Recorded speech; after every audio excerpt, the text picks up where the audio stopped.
The Struggles and Strategies project about experiences of higher education and then the transitions into the labour market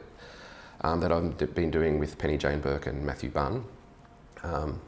has come about because there's been a very successful program over the past couple of decades of widening participation into universities.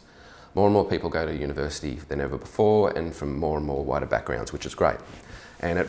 probably results that in some ways someone like me could have gone to university, which wouldn't have happened a couple of decades ago. But at the same time, we know that that hasn't been doing a great deal in terms of inequality in broader societies. And in fact, many people would argue that material inequalities are broadening and that the middle class in some ways is being hollowing out as labour markets become more precarious and upwardly credentialised and the like, where the degree itself isn't enough to get you a job anymore.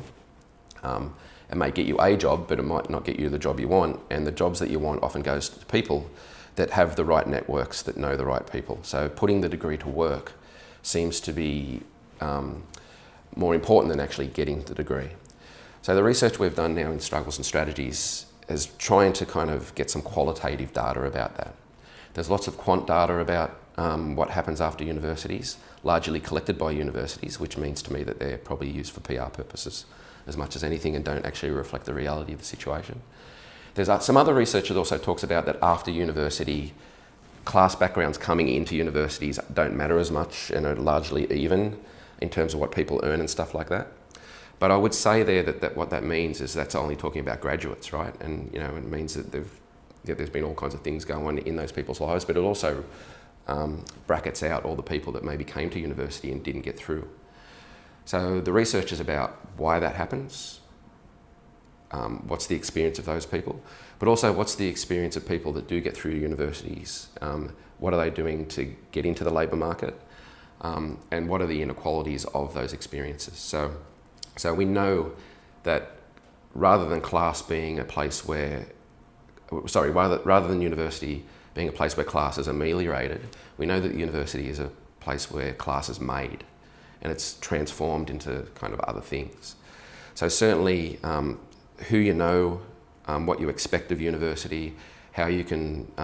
get the right internships, get the right volunteer work and stuff like that seems